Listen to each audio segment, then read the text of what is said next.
Are you raising a pervert?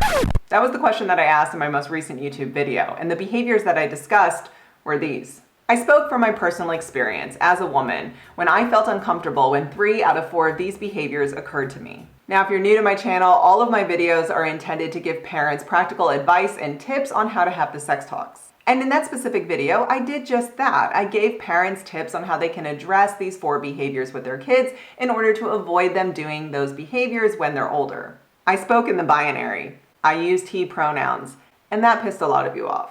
If you're here watching my videos and you're learning and unlearning and you're commenting, not attacking, that is great. It takes a lot of strength to recognize that you can improve yourself. But some of y'all quickly took to the comments to tell me that women send pics too, you're trashing male sexuality, and women are perverts as well. If you found yourself initially being uncomfortable hearing that these behaviors would get you probably labeled a pervert, and you felt the urge immediately to tell me that women do it too, or that I'm trashing male sexuality, you need to ask yourself why. Why did you feel that way? Ponder that question while I tell you a personal story. When I was 19 years old, I was walking late at night to catch the metro. There were maybe 5 people on the platform waiting for the trains, and I noticed one of them was a man, and he was staring at me while I was waiting for my train.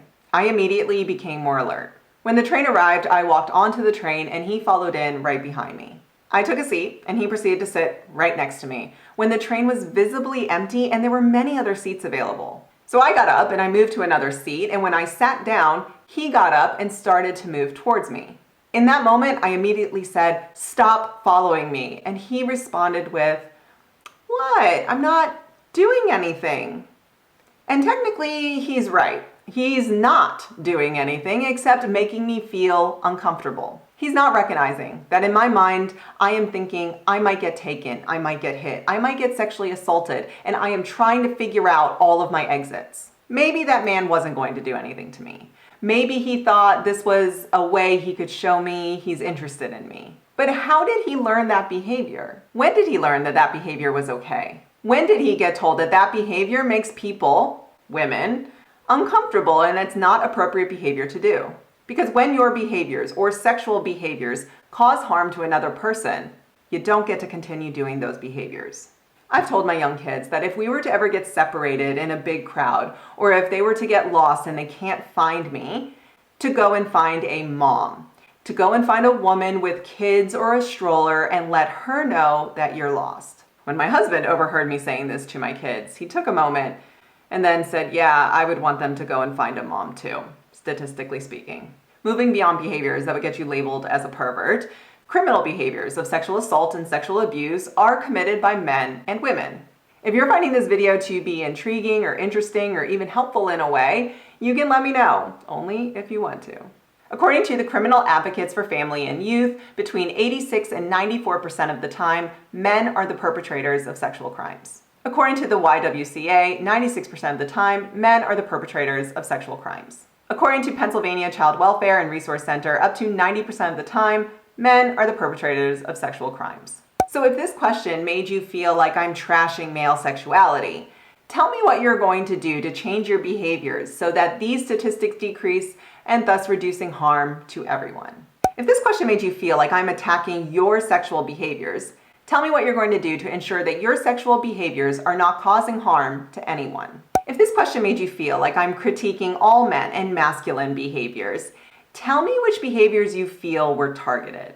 I'll educate you on how you can change that behavior so that there is no harm being caused to anyone. And parents, no matter what the gender is of the kids that you're raising, let's start addressing these behaviors at the very least. So that when our kids are 19 years old and they are trying to get home late at night by public transportation, they are not experiencing the same situation that I did, nor will they be the one perpetrating that behavior.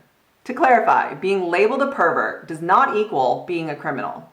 Sexual behavior that is regarded as abnormal and unacceptable can be done with other consenting adults. But when the behavior causes harm, even unintended harm to another person, it's not okay. Even if you think you're technically not doing anything wrong. Let's not raise perverts. Let's not raise perpetrators of sexual assault and sexual abuse. Let's do better. Now here's where I usually say my tagline that I'm Kathleen and I make videos for parents on how to have the modern day sex talks, and then I end the video. But before I do that, before you make a comment telling me what a bitch I am and how I hate men and it's not all men, take a moment, relax, calm down, go have some ice cream, watch a movie or something. And then come back in the comments and tell me a time when you feared that you might get sexually assaulted. And then tell me 18 different times when you felt the exact same way, because I can. And those are just the ones that I can remember off the top of my head. Oh, and I don't hate men.